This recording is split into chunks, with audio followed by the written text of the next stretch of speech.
Bienvenidos. Welcome to Centro's event, Meet the Author, Marilisa Jiménez García, talking about her latest book entitled Side by Side, U.S. Empire, Puerto Rico, and the Roots of American Youth Literature and Culture. In tonight's program, Marilisa Jiménez García will make a presentation of her book in two parts, followed by a brief commentary by Dr. Sonia Nieto. I'd like to introduce tonight's commentator, Dr. Sonia Nieto, who is Professor Emerita of Language, Literacy, and Culture at the College of Education, University of Massachusetts in Amherst.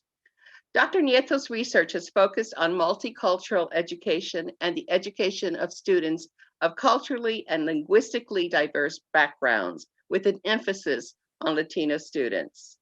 She has written and edited 13 books and has received dozens of awards for her scholarly work, teaching, activism, and advocacy, including 9 doctoral degrees honorary. Please help me welcome Dr. Sonia Nieto. Buenas tardes a todo el mundo aquí. It's a pleasure to be with you this evening. I want to say a few words about how Marilisa Jiménez García and I met. I actually met her at the 2012 Puerto Rican Studies Association conference, just moments after she was awarded the dissertation award from that organization. I walked over to her right there and then because I was thrilled that a young Boricua scholar was focusing her considerable talent and her research passion in an area that was so important to my own research trajectory.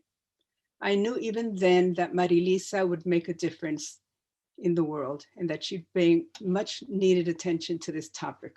She's done that and much more. Let me tell you a little bit about Marilisa and where she is right now. She began her postdoctoral academic career as a research fellow right here at Centro, the Center for Puerto Rican Studies at Hunter College. Currently, she's an assistant professor at Lehigh University in Pennsylvania and also the founding director and principal investigator of the Institute on Critical Race and Ethnic Studies, with a joint appointment in English and Ethnic Studies. She already has an impressive range of a number of journal articles, book chapters, book reviews, and other publications to her name.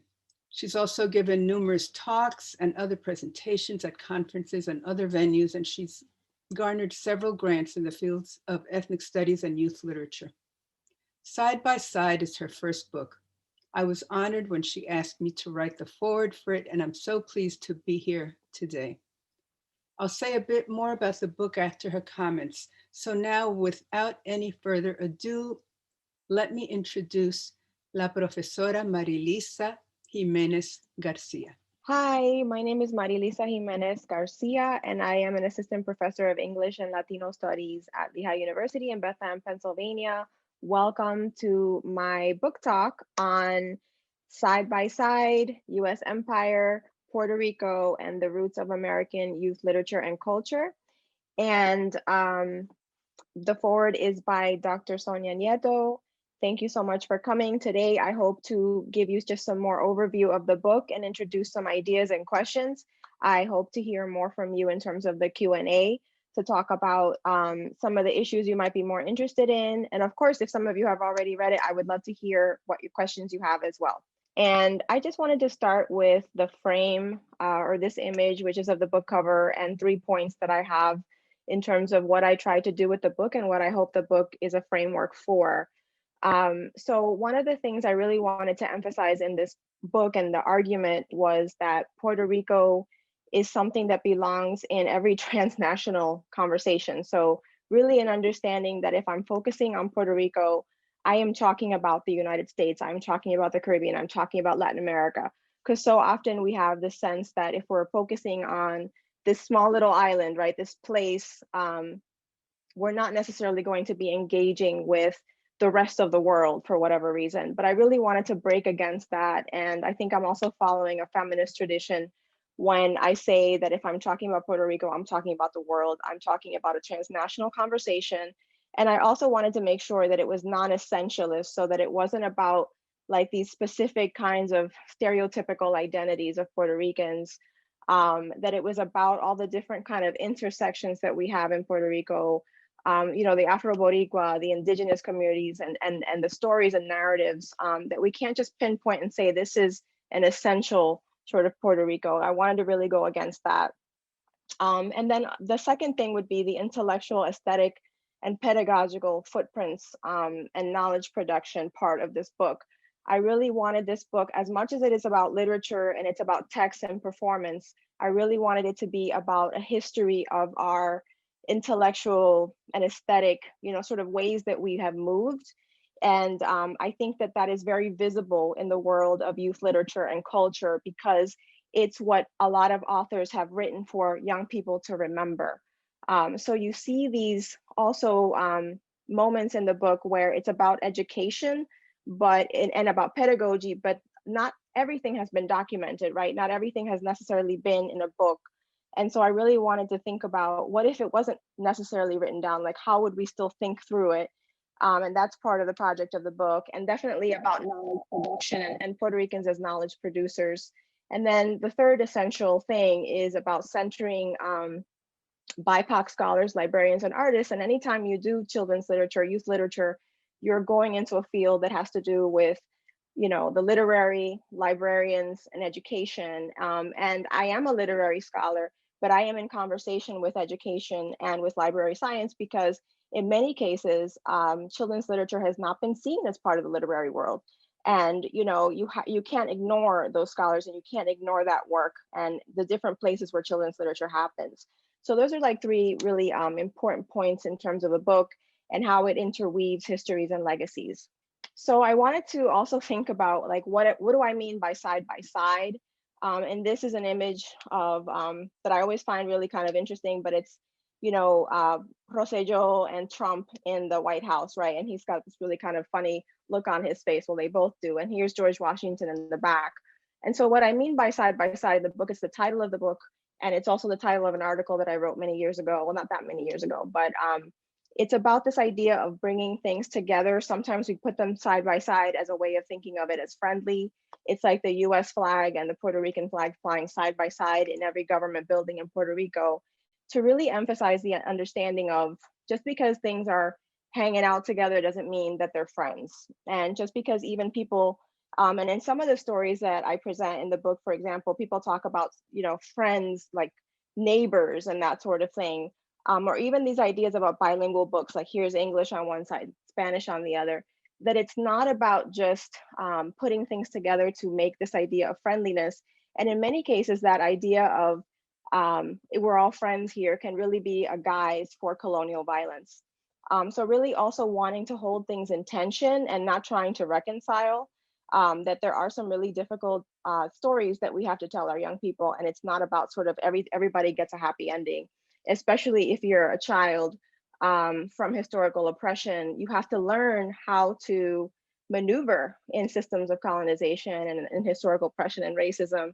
And a lot of our authors in Puerto Rico and in the diaspora have given children tools to maneuver that.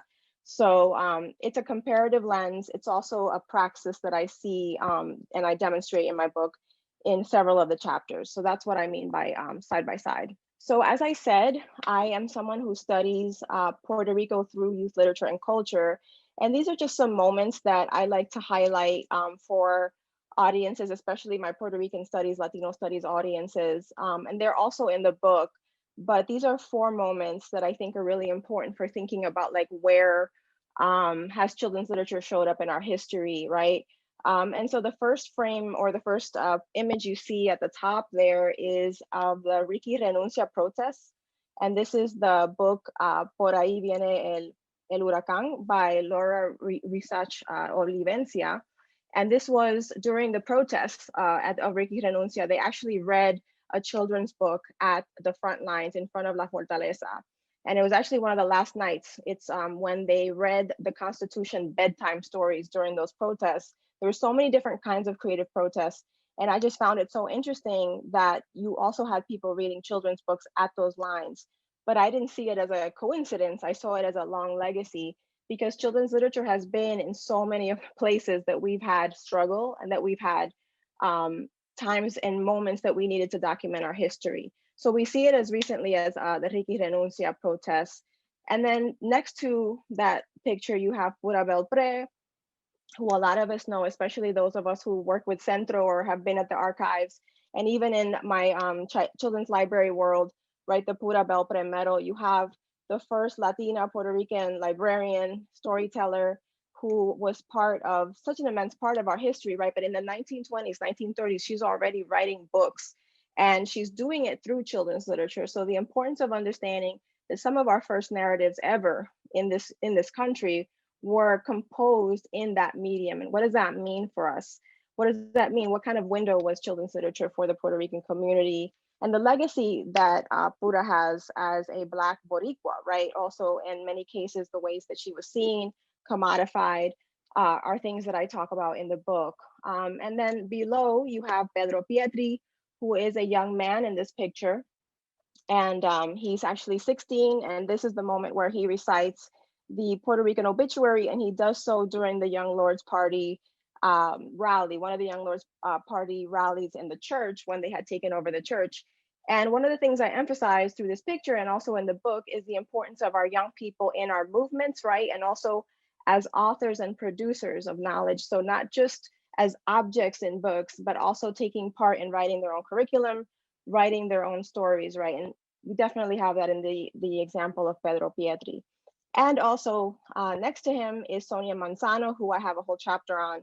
And I talk about Sesame Street and the legacy of Sesame Street, especially for bilingual performance, multilingual performance. And Sonia Manzano herself is one of the first Latinas, Puerto Rican women on television.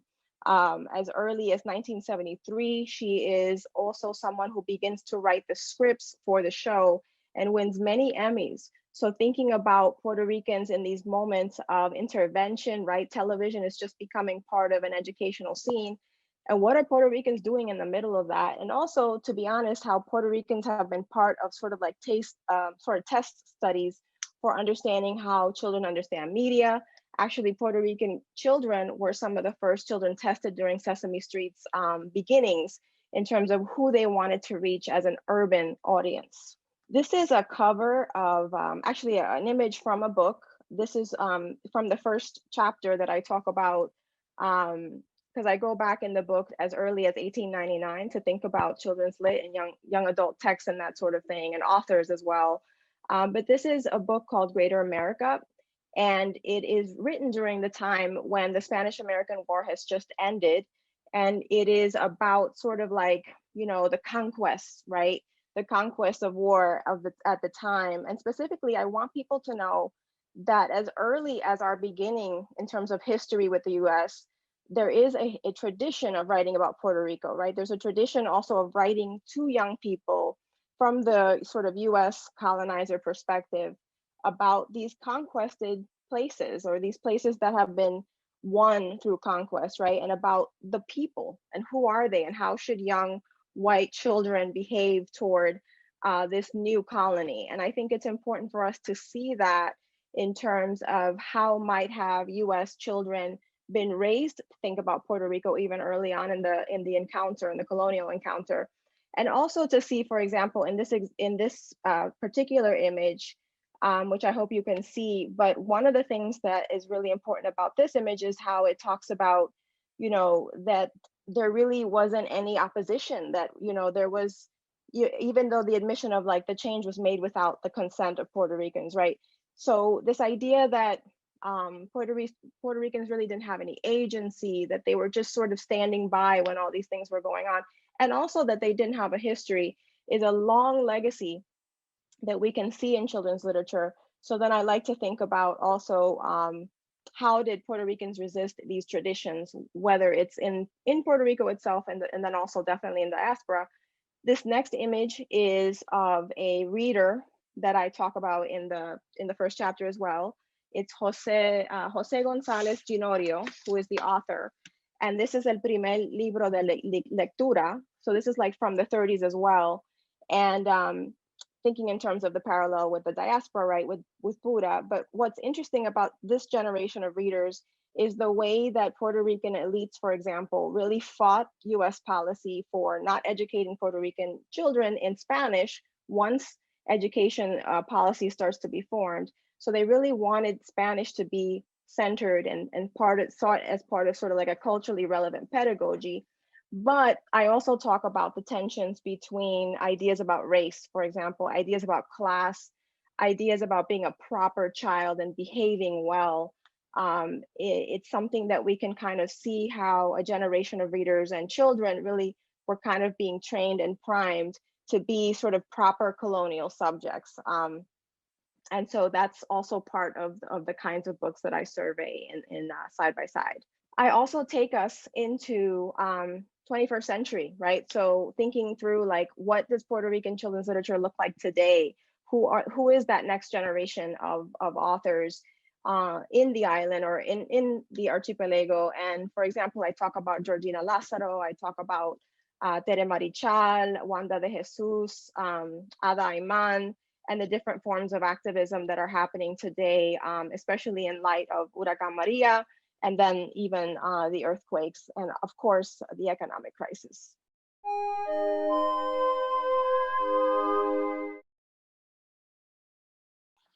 So what's particularly striking about Marilisa's book Side by Side is that she's taken on so much more than readers might expect in a book that's, quote, just about children's literature. Wait, they might say, what does colonialism have to do with children's literature? And what about imperialism? How is that connected? So instead of just a book on children's literature, Professor Jiménez García tackles a lot of issues, including colonialism, race and gender exclusion, diaspora studies, and even the general history of children's and young adult literature. And she explained why they're all inextricably connected to the topic. She insists that what she calls youth literature and culture needs to be understood within a broader socio-political framework of cultural production and history, both here in the diaspora and on the island. So in this book, she centers the role of women and of Black Puerto Ricans, while also centering Puerto Rican children's books as part of our overall literary tradition. So let me begin with a bit of context about this topic so that you'll see why I'm so excited about the book. I began my own research on Puerto Rican children's literature when I found a copy of the Bulletin of the Council on Interracial Books for Children, or the CIBC, in my mailbox at PS 25 in the Bronx, called the Bilingual School, where I was a fourth grade teacher. Muriel Pagan, who was at the time one of the assistant principals at the school, had placed a copy in each teacher's mailbox. That bulletin changed my life. The headline screamed out, 100 children's books about Puerto Ricans. The subtitle was A Study in Racism, Sexism, and Colonialism. So I looked at the title again and I said, 100 books about Puerto Ricans? That can't be. As a child who was born and raised and educated in the New York City public schools, I had never even seen one book by, about, or for Puerto Rican children. And so, in fact, as a child, I grew up with the notion, which is, easy to understand given the absence of any representation in the books that I read, that Puerto Ricans did not write books, much less children's books, and that there were no stories to be told about children like me in the books that I got from the library. And that's how my own research on the topic began. That the second part of that headline, that is a study in racism, sexism, and colonialism, was also revelatory to me. Shortly afterwards, when I started reviewing books for the Council on Interracial Books for Children, a whole world of children's literature. It was empowering, eye-opening, but also racist, classist, and assimilationist opened up for me. And I'm glad to say that my partner in crime at the time was Diana Caballero, who's also well known by the Centro. We worked with and for the council in doing reviews and so on.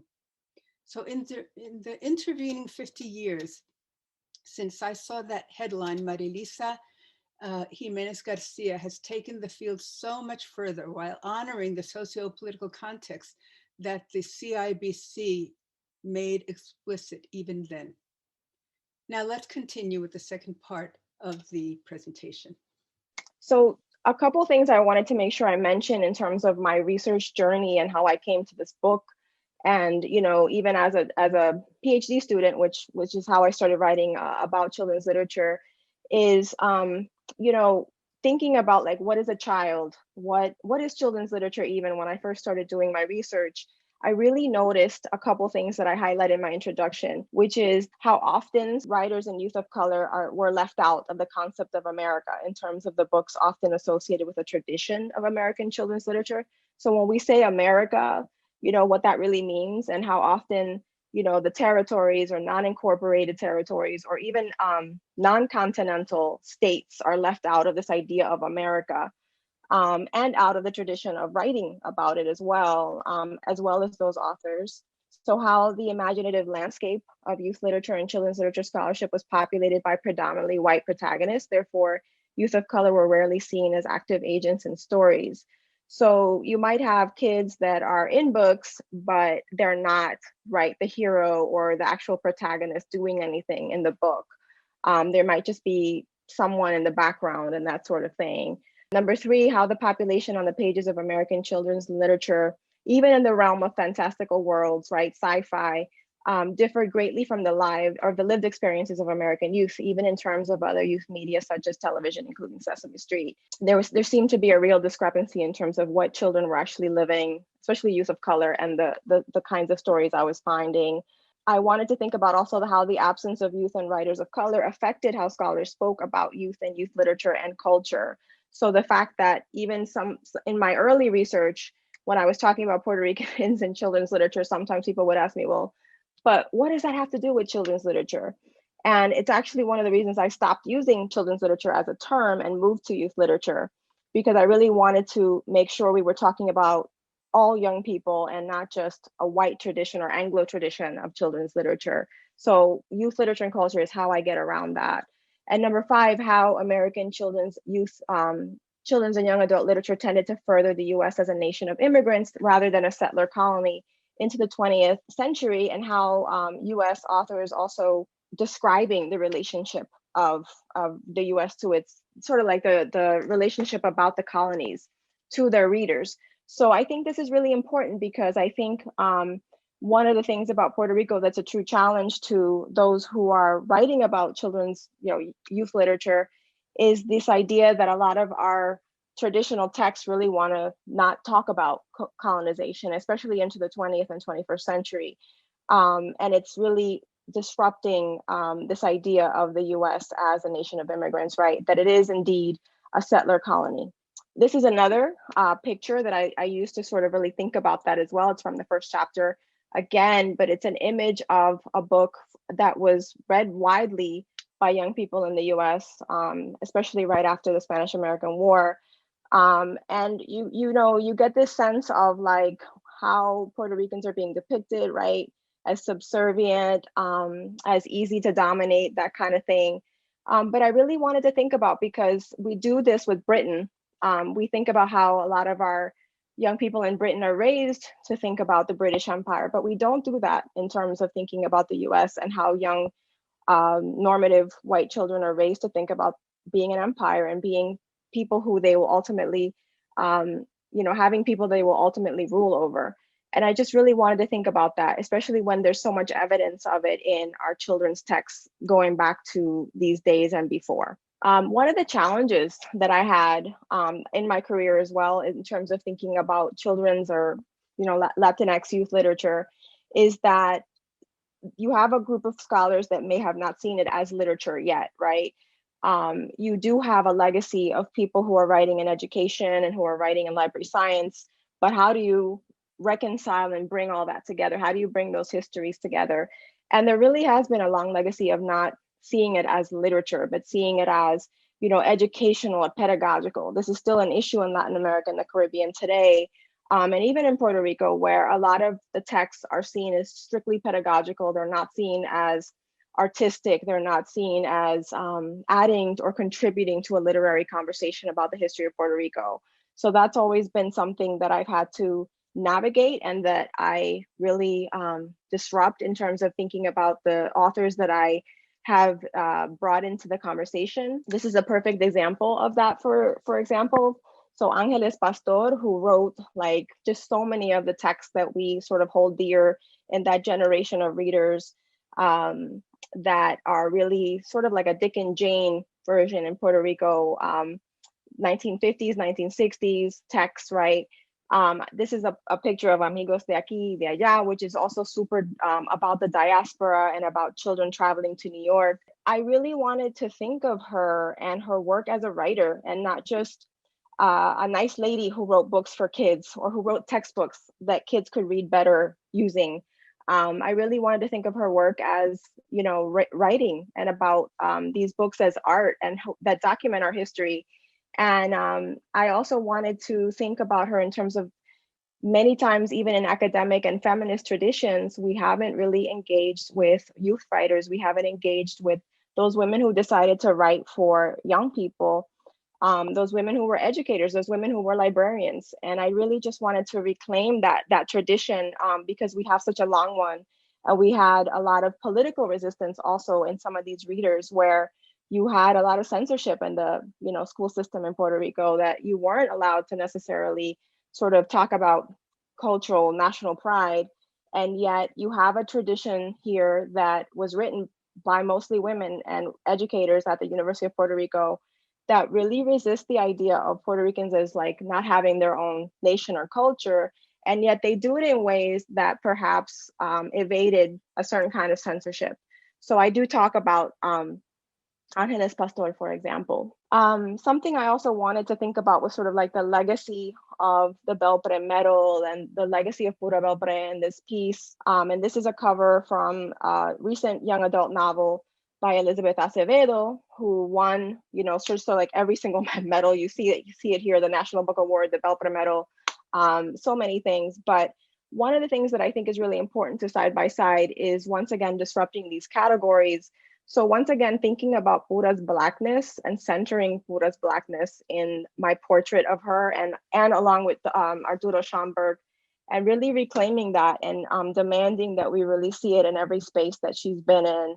And her legacy today, to think that the first Black Latina who ever won the Belpre medal was actually Elizabeth Acevedo in 2019. That's a really long time for a medal that actually has a Black Boricua on the imprint, right? So let's not forget all the different ways that she intervened, but let's also remember who she was and what she embodied, and that she worked with all children, including African-American children, and definitely as a Black Boricua woman, that the ways of thinking and knowing and the ways that she performed and left us a legacy of pedagogy, a lot of that comes from her knowledge as a Black woman. So I think this goes along with part of the book's project in terms of thinking about like what gets seen as Latinx. This is Miles Morales, again, another sort of character that is part of popular culture. And I do talk about him in terms of his Puerto Ricanness, his ability to kind of bring everyone together in the movie Spider-Man Into the Verse and Spider-Verse, which is also kind of a long legacy of childhood for Puerto Rican children, as seen as kind of diplomats and bringing peace and order into the spaces of the colonizers. So I just think it's important for us to remember that. So I think I would like to end on the note of really thinking about this idea of reclaiming our intellectual legacies in an anti-racist moment. In terms of thinking through like the project of the book, I really wanted it also to demonstrate a kind of praxis, especially in our current moment of anti-racism, and thinking about even the legacy of Puerto Rican studies and what some of our spaces have been through, whether it's our association, even the Centro, and that we're in this kind of moment of austerity, right? And thinking through like, what will our legacy be in the future? And how can we continue to do the work that we like to do? And I think that has to do with reclaiming our intellectual legacies and really giving ourselves credit for founding some of these spaces, definitely, but more than that, not just the spaces, but the actual lineage of thinking behind it. And I think something that Side by Side does is really take time to go through and think about like what kind of pedagogies are here, how are they about survival, how are they about making sure young people understand that institutions are important, but they're not everything, and to be critical of those institutions and to be critical even of the books that they're reading. So a lot of our Boricua authors have really cultivated that in their storytelling. They always are emphasizing that you need to be critical of what you're reading. You need to be critical of the institutions that you belong to and are a part of, which I think fosters a lot of self-reflection. And so, for example, this is something I see in the praxis of working with young people at my university, where we founded an Institute on Critical Race and Ethnic Studies with student activists. And quite frankly, how often are young people and student activists, maybe romanticized in our tradition of Puerto Rican studies, but not necessarily seen as sites of knowledge, and certainly not necessarily invited to perform or to be part of our research projects and to be centered and cited as intellectual contributors. And I think that's really a message that I carry with me from the book and doing the research I've been doing. And I just kind of want to end also on the note of like, what if we had Puerto Rican studies without Puerto Rican studies? And once again, thinking about taking away the idea of the institution without any of those things. What are the methods? What are the ideologies? What are the lessons that we've always had these ways of knowing and understanding, even when we couldn't publish our stories, we were still telling stories. So wanting to return to the basics of who we are and what we do and what our legacy has been in the US. And this is just a frame from Donegan Elementary, which is very close to where I teach at Lehigh University. It's in Bethlehem, Pennsylvania. And this is when young people, very young people, right, elementary students, got together and did a drive for the Hurricane Maria crisis. And I just think it's important to think young people are organizers, intellectual producers, and they're always going to be in our communities, especially our Puerto Rican kids. And I think we need to start crediting them a lot more in terms of our history, our knowledge, and our understanding of what research is and what knowledge is. Thank you. Thank you, Marilisa. So in this segment, Professor Jiménez García has tackled the issue of the depiction and representation of Puerto Ricans within a history of marginalization, both of young people and their communities, and both here and in Puerto Rico. She extended her focus to include teachers who were and are Puerto Rican, and here or in the diaspora, and who are artists and teachers and writers, but who haven't necessarily been recognized as artists and teachers. She challenged us, especially those of us who are Puerto Rican, to interrogate why the representation of women and Afro-Boricuas has been either missing or barely addressed in our literature, culture, history, and everyday lives. These are crucial questions for us in this defining moment of Black Lives Matter and racial reckoning, although they should always have been crucial questions for us. Her poignant questions about what the United States is and who's included and how are essential questions for all of us to consider. In her book, Professor Jiménez García asserts that Puerto Rican youth literature needs to be reclaimed and placed within, for example, a tradition of women writers, librarians, and intellectuals, something that rarely happens with youth literature.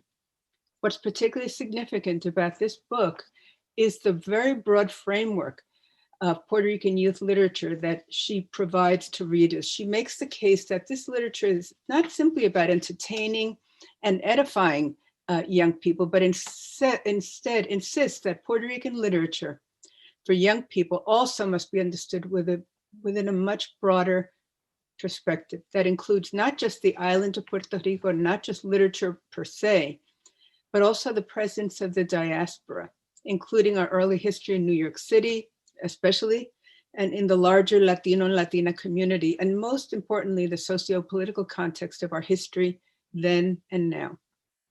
This is why in Side by Side, issues as diverse as colonialism, imperialism, culture, race and racism, gender and feminism, resistance, erasure, activism, and agency are all part of Puerto Rican youth and literature. She recognizes that young people are not simply consumers of literature, but also critical thinkers, activists, and cultural workers. She ends with the probing and all-important question, what will our legacy be in the future? Just as Side by Side has brought us this far, so much further than I could have imagined when I picked up and devoured that, that first copy of the Council on Interracial Books for Children bulletin that I saw nearly 50 years ago. This question of legacy is important and crucial for our young people, our educators, teachers, artists, historians, and future writers of youth literature to think about. It's my hope that when we gather at Centro in another 50 years, we'll ponder the legacy that Marilisa Jiménez García has left us. So now let's get on to our Q&A. So Marilisa, yes, join us. Hola, hola, ¿cómo estás? Gracias, doctora. Hola. How, like that ending though, like you expect me to talk after something like that. Oh my goodness. Thank you so much for being here. It always springs up for me when we met on that day. My goodness. Yes, So absolutely. such a great beginning of this relationship that we've had since then. I've been so blessed. I've been so blessed to know you. And I just also want to say that, you know, one of the reasons you are the forward, you know, that I really was looking for someone such as yourself, especially yourself, because I always say you're our Redeem Sims Bishop, you know, you're really the person who founded Latino children's literature as scholarship, you know. So I remember being like at the University of Florida and looking through piles and piles of books and like Sonia Nieto, you know, and so it was just so important for me to see your name as the forward and to have you in this, to have this dialogue with you right now. So I just want to shout you out for a moment, doctora. Thank you. Thank you, mija. Muchas gracias. So let's start with a couple of questions that I thought about as I read your book. I think a question that all writers would be interested in is this: what is the process that you followed in writing this book? And did you conduct interviews with any of the writers? Yes. Actually, this was a very interesting process and a very dramatic, difficult process to write in terms of the timeline of the book. For example, I started in 2016, which was the economic sort of crisis had already broken out. And actually, when I went to go do research in the summer, for example, it was La Huelga Estudiantil. So all the libraries in Puerto Rico, the University of Puerto Rico library, for example, was closed. I could not do so a lot of the research that I wanted to do because of what was happening politically. And then in 2017, my other summer trip, it was after Huracán Maria. And so a lot of these resources, you know, were still out of hands for people. I really had to endure a lot of also the legacy of understanding like the Biblioteca Nacional in Puerto Rico and like how all the librarians had basically lost their jobs and, you know, having conversations with like, well, we used to have that and we just can't, we don't have it anymore because it's been, you know, defunded. And so a lot of those conversations, however, really helped me think through other questions, right? And then interviews became necessary when you can't visit the archive, when you can't, you know, or you can visit certain archives for a short period of time, but I just had the phone, you know, because the scanners were not working and that kind of thing. So it's also important to think about 21st century folks because people like Georgina Lázaro, for example, I was able to interview her in Ponce. I'll never forget. You know, she kind of like showed up one day at a museum. We had talked about interviewing. And for example, there aren't a lot of articles that I can look up on Georgina Lázaro. I think maybe the portion I write about her in chapter 5 is one of the only like really critical undertakings of her work since 2006, really. So those interviews became so important. I interviewed Nicolás Amor, also to talk about specifically, you know, her perspective on you know, why she sometimes says she's not really interested in being seen as a children's writer, especially early in her career. So, you know, a lot of this is unwritten, has been unwritten. It's not the traditional kind of scholarship that I can just look up an article on a particular author. So interviews became essential to tell that living history and to really help me also think about them as theorists too, right? To get a philosophy of, well, where do you think we are right now? What do you think children's literature does for you as an author? So it just really became important, and also definitely in the middle of the different crises that our country was going through and the difficulties of conducting research at that time. Right. Thank you, Marilisa. I'd like to ask another question before we get on to some of the ones in the Q&A. And that is, why include television programming that connected with Puerto Ricans in one way or another? I mean, you have a whole chapter about Sonia Manzano, for example, who's Maria. Yes, yes, absolutely. And I absolutely think that that's also maybe one of the only critical undertakings of her work as a performer. But one of the reasons that I decided to look at children's television and also look at it as text, right? So I became really interested in thinking about how, for example, we have this lack of diversity, lack of engagement with Latinos in the publishing industry. I mean, we're still only like 5% of the characters that are published in children's literature, or like 5% are Latinx. You know, of course, we need to be critical of what gets counted as Latinx, but this is still pretty slim pickings out there. So I kept thinking, but there's this like really prominent, you know, television show that had at that point had been on for like 45 years. And this very prominent Latina Puerto Rican woman who not only was like a performer, but was actually writing the scripts. You know, at one point, this producers actually asked her to begin writing and to begin, you know, thinking about how to change the critical, you know, cultural content. So for me, I was like, well, what is it that children's television is offering, you know, in terms of the proximity also to our audiences? And then also at the time, you're having children read and learn how to read through television. So there's a whole like idea about literacy and how television itself was being used to teach reading and to teach literacy. So I felt like there's just no way I can't talk about this. And also it just really helped me also think about, to a certain extent, the barriers still in publishing, especially with different languages, you know, with the Spanglish world, and the tension that exists and the perhaps inability to really capture it on the page, you know, this tendency to want to split everything up.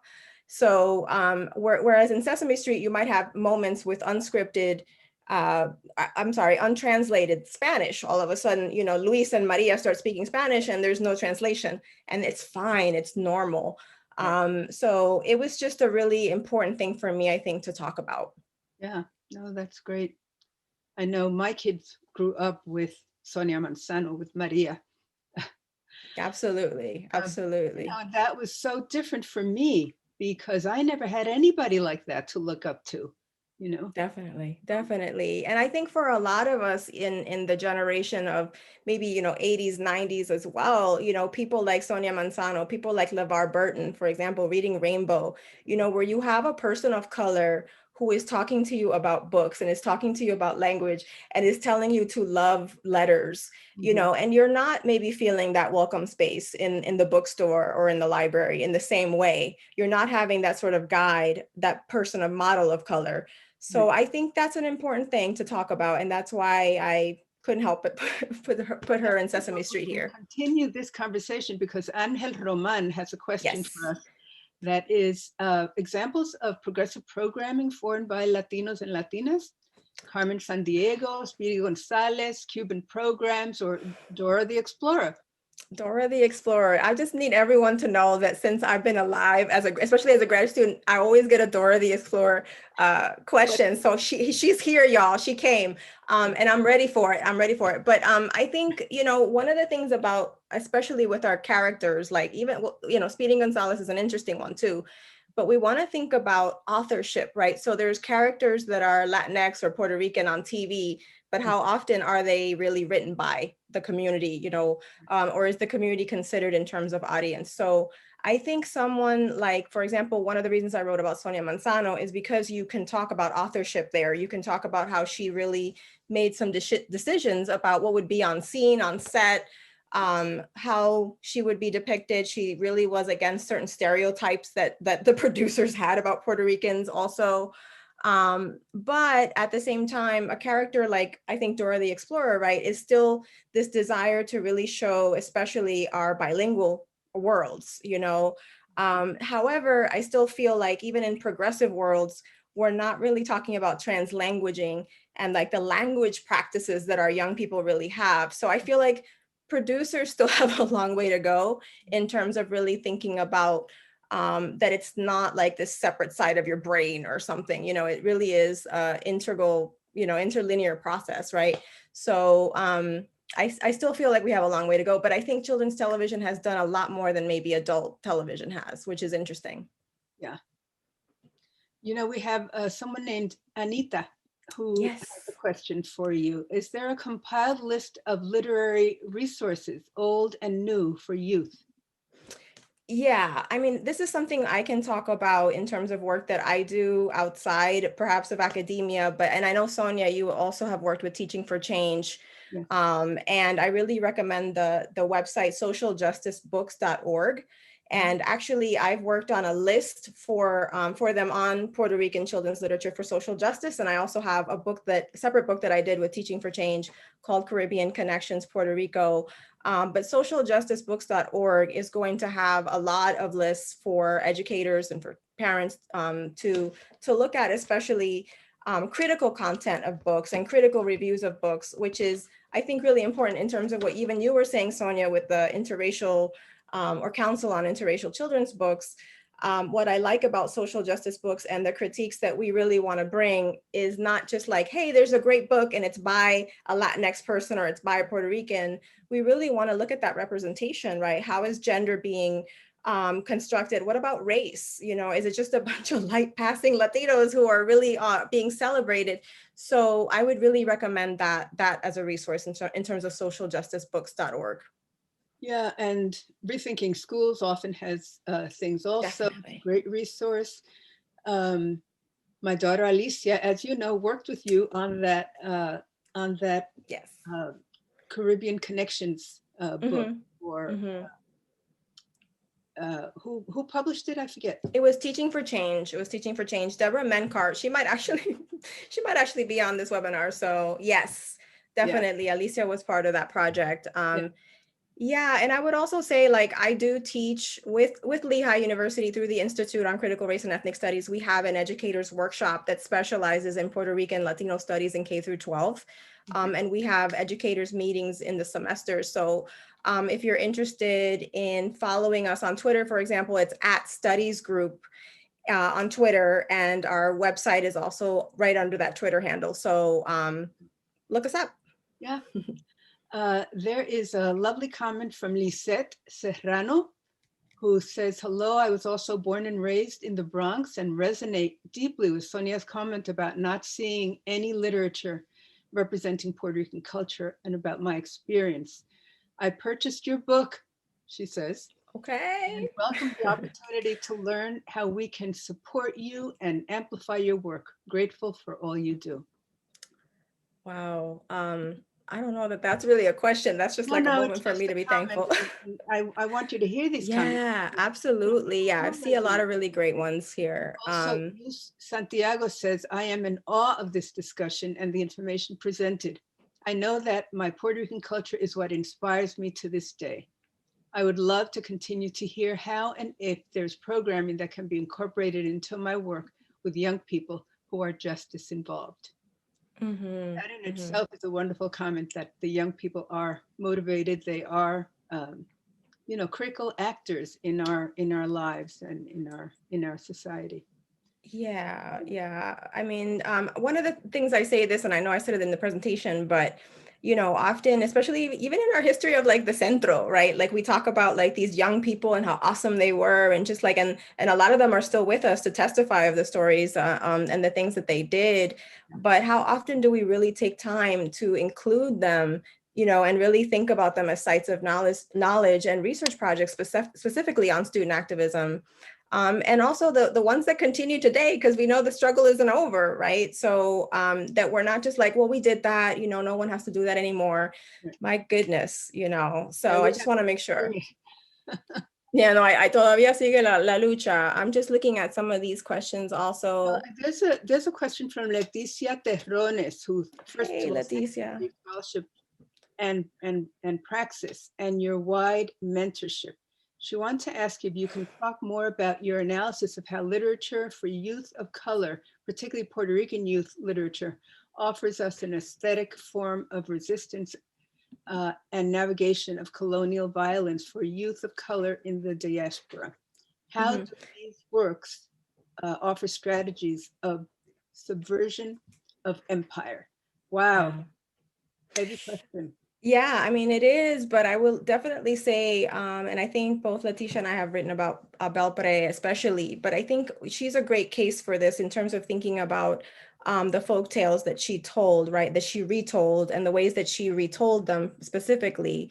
But one of the things to think about there is that sometimes the story might be about sort of like subverting through letting, you know, the colonizer sort of think that he's won. So for example, like The Tiger and the Rabbit is a story that Belpre tells, which is about like this really big tiger who's kind of a big idiot, you know, and he's going to be basically outsmarted by the rabbit, who's basically the kind of representative of the Puerto Rican character, right? And he knows more about the land, and he knows more about, for example, hurricanes, which is something that's happening at the moment.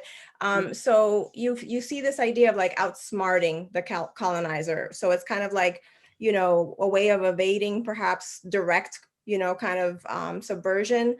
But you certainly also see other characters, even in I would even say like Sonia Manzano's recent novel, which is about the young lords at Evelyn Serrano, where you see them basically march. You see them really resist, right? The direct, you know, effects of colonialism. So I think it's different, and it also maybe is about different generations and how they believed subversion needed to happen. And I certainly think that what we're seeing today in Puerto Rico is interesting to think about too, especially when we have so many school closures, we have so many kinds of story times that are happening that maybe are not necessarily being documented, but there really is a sense of direct effects and things that we really need to do, that we need to go out and march. I mean, how many kids that we see at Ricky Renuncia, right? They were there. So I think generationally, it's also going to vary. Right. Well, we have lots of questions here. I see that, yes. Wow, lots of interest. So why don't you scroll through and see, you know, if there are some that are of particular interest to you, because we can't be here. Yeah, no, for sure. But there are just really wonderful questions. Yeah, I see, for example, Lawrence, right? Lawrence LaFontaine Strokes. So Larry LaFontaine, I see your question, you know, in terms of like the scholarship of people such as Lisa Sanchez Gonzalez, right? And where do you locate yourself in relation to Puerto Rican literary and cultural scholarship? So for example, I really think that this particular project builds on, for example, Lisa Sanchez Gonzalez's Boricua literature, right? It builds on Vanessa Perez Rosario's, you know, work on Julia de Burgos in terms of our overall kind of understanding of Puerto Rican interventions in literature.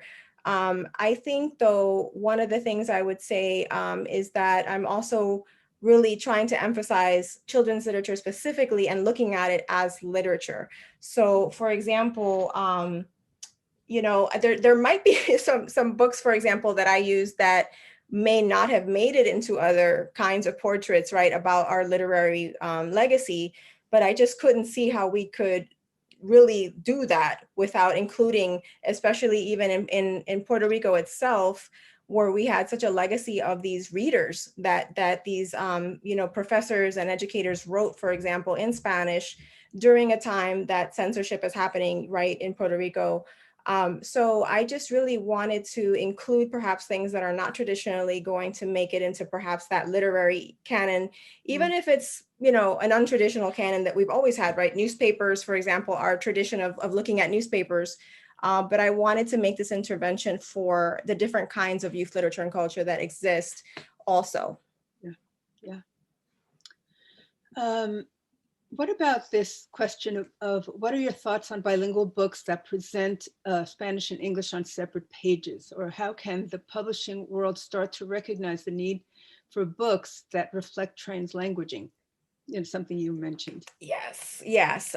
So I think to a certain extent, this is going to be the challenge. And I do believe television and forms of performance are doing this and are showing this.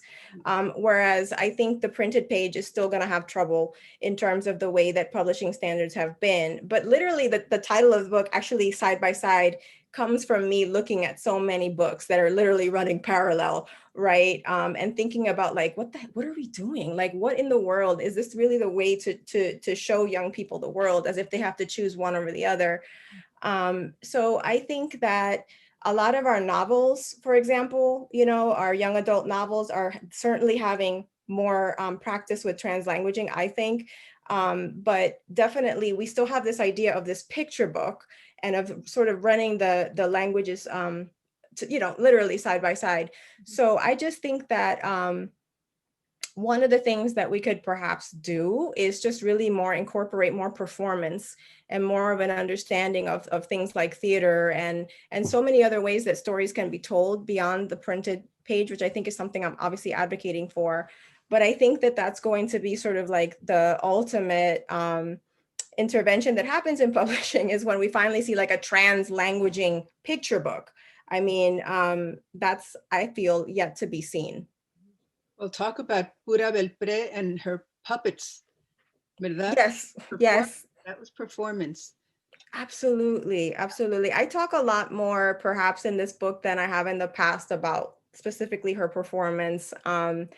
And, you know, the different kinds of work that you just can't see on the page, you know, the kinds of things that were happening that perhaps people just maybe weren't necessarily paying attention to. So let's see, why don't we take a couple more? Can't wait to, this is from Miriam Bustos. Can't wait to read Side by Side. Sounds amazing and inspiring. I just ordered it. This is a great book talk and would like to support the cause. Most of all, influence our youth, education and curriculum. Very inspiring. Okay, not a question, but a very nice comment. Thank you, Miriam. See. I see a question by Pedro Caban. So how are you, Pedro? And you say, can you talk about Americanization in youth literature in Puerto Rico and counter narrative to disrupt this ideology? So I think this is also interesting in terms of like the kinds of books we see, especially in the first chapter, where you have like the first readers start to come out, for example, and the schooling is happening after the US is certainly, you know, part of ruling. And you have someone like Manuel Fernandez Juncos, who's like, well, we're going to do this in Spanish, so our readers will be in Spanish. And so that's considered kind of like a big step in terms of like, oh, well, it's not going to be English only, right? So it's a form of resistance. However, you know, you really start to read what he really wanted in that vision, and he removes a lot of the revolutionary history, for example. They soften it a little bit. They include Abraham Lincoln, you know, and just like these different sorts of ways of just not really telling you that before the US was there, that there had been uprising, right? So it's just interesting to think about like, what is resistance for someone like Manuel Fernandez Juncos? Well, it's make sure we can speak Spanish and make sure there's a legacy of understanding that we come from this great, you know, sort of line of thinkers. And, you know, Hostos is someone that he really celebrates, but he doesn't really like, for example, give us the revolutionary Hostos, for example, right? So there's kind of like a benign cultural nationalism that takes over. And I think this is still something that we struggle with, you know, in terms of official sort of pedagogy in terms of Puerto Rico. What you see today, though, especially, and I think you still see it in the seeds of some of the women that I talk about, you know, Ángeles Pastor, but definitely what you want in Puerto Rico today is a group of writers who say we have to break away from this idea that it's all about pedagogy and that it's all about these official readers that we're sort of ordering for schools only. So you get a lot more of that resistance through someone like, I'm going to say, Wanda de Jesus, for example, and her picture book about Julia de Burgos, you know, and it's just amazing in terms of how she talks about a young Julia and her love for literature, but also her love for revolution and revolutionary thought, right? So it's an uncensored Julia de Burgos that Wanda de Jesus is giving young people today, as opposed to perhaps what we might have seen in a reader earlier. Right, right. You know, I'm looking at this question by Francisco Guzman. Okay. That I think you will be interested in responding to. I'm hearing more and more the term Afro-Boricua being used, which appears to favor the African ancestry. And I'm okay with that. Yet, as a Puerto Rican, I grew up being taught that that Puerto Ricans are a mixture of three races, Black, white, and indigenous, or Taino. But on the US Census, the majority of Puerto Ricans choose white as their only race. Have you or will you look to address the issue of race as an identifier for the Puerto Rican? Well, you have done that already, of course. Claro, sí, cómo no. I mean, I think we have to do that. We absolutely have to do that. And I think in a US tradition of literature, in many ways, you know, something that I really wanted to look at too, in terms of US empire and colonization, is the ways that the youth literature tradition also categorized our folks from Alaska, the Philippines, you know, the Southwest territories. And a lot of the ways that those tropes come to us is through an understanding of how they categorized so enslaved people, right? So what to do with a community of people that you are now bringing in that are racially ambiguous and, you know, undesirably so. In many of the texts that I look at, you know, you really have a concern over racial ambiguity and a concern about Blackness, like the anti-Blackness of some of the ways that these readers are written and that US policy is at the time and currently is as well. So for example, I think, you know, I follow in the work of someone like Miriam Jimenez Roman and Juan Flores, the Afro-Latinx reader, right? That we really need to be clear that anti-Blackness has been a project of US colonization and Spanish colonization. And we're still in that tension. Clearly, we have a legacy of also indigenous heritage, right? That often is also very sort of romanticized in our young people's literature. But some of the writers that I talk about are very much dealing with it in their own embodiment, but also writing about it. So I had to deal with that issue head on in terms of having to also engage with our young people about it. I mean, they know, they already know, you know, they're already being racialized. So I don't see what the point is of not talking about it. And I think a term like Afro-Boricua is very helpful for understanding too, that as a Latinx person or as a Puerto Rican person, you can absolutely have white privilege. Yeah. Oh, absolutely. Why don't we take one more? And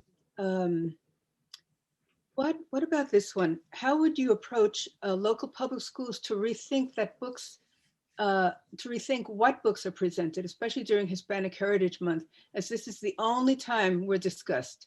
I also never seen or heard a book by a Puerto Rican other than Roberto Clemente. Wow. Yes. I think there's a couple friends of mine who are on here, and then we talk about all the books about coquis and all the books about Roberto Clemente also, right? Which are beautiful, but goodness knows if those are the only books that are being published. And when I say in Puerto Rico, the real problem we're having with publishing, okay, with understanding that after especially 1990s, there are no publishing presses that are publishing Puerto Rican authors, okay, in terms of you have SM, for example, publications, but like independent Puerto Rican publishers are really not, are really a difficult place to find yourself in. So when you have so many books being published, you have very limited amount, to think that the only books that might make it out are about the Coquí and Roberto Clemente, right? So I think that, for example, in the work that I've done this year with the educators workshops, what we've tried to do is really think about how can we really think about the stereotypes as well in our literature, and making sure that we're collecting books and using books in our classroom that aren't necessarily giving children just the same story, the single story, right? I would definitely recommend the list that I've compiled with Teaching for Change in terms of Puerto Rican children's literature and social justice. Some of the books that I write about also in Side by Side are those kinds of books, right? That they're not the same. For example, Ada Jaiman's Puerto Rican Giraffe, you know, I just think that's so interesting, where she's talking about and introducing this idea of identity to young people through a giraffe, you know, of all the things that people might not think are necessarily Puerto Rican, but that's kind of the point, not to essentialize it. Yeah. And those books are available. Yeah. You know, a number of the questions are about publishing. How do you like get your foot in the door? That type of question. You know, one thing that I would say is look at the list of books that Marilisa has mentioned and see who's publishing them. And if you have an idea or if you have a project, you know, why don't you just get in touch with them? I mean, that's how it starts. Yeah, a lot more is being done now than 50 years ago when I started to write about these things. So, you know, I think that's one way to see which books you like and who's publishing them. I would also say that, like, there's a lot of authors today that are doing amazing work that have gone into self-publishing. Zetta Elliott is one, for example, that I've worked with in the past. She's not Puerto Rican, but she's definitely a woman of color writer. And a lot of the writers that I've mentioned in my 5th chapter, someone like Tere Marichal, you know, who has worked with and often looks for ways to publish beyond just the big 5, you know, and I think that it really is a gatekeeping issue that a lot of authors have to deal with, especially authors of color. Right. Well, we have gone beyond our time, Marilisa, and Un placer siempre. Yeah, I just want to close today by saying that it's been a real pleasure to be with you today, and to turn it over to Lily, who is going to close the session. Unless you have one last word to say, Marilisa. Oh my goodness, one last word to say. We have to keep fighting. The fight is never over. You know, shout out to all the New York Miami Ricans out there. And hello, Tio Cesar. Like, thank you for coming to our book talk.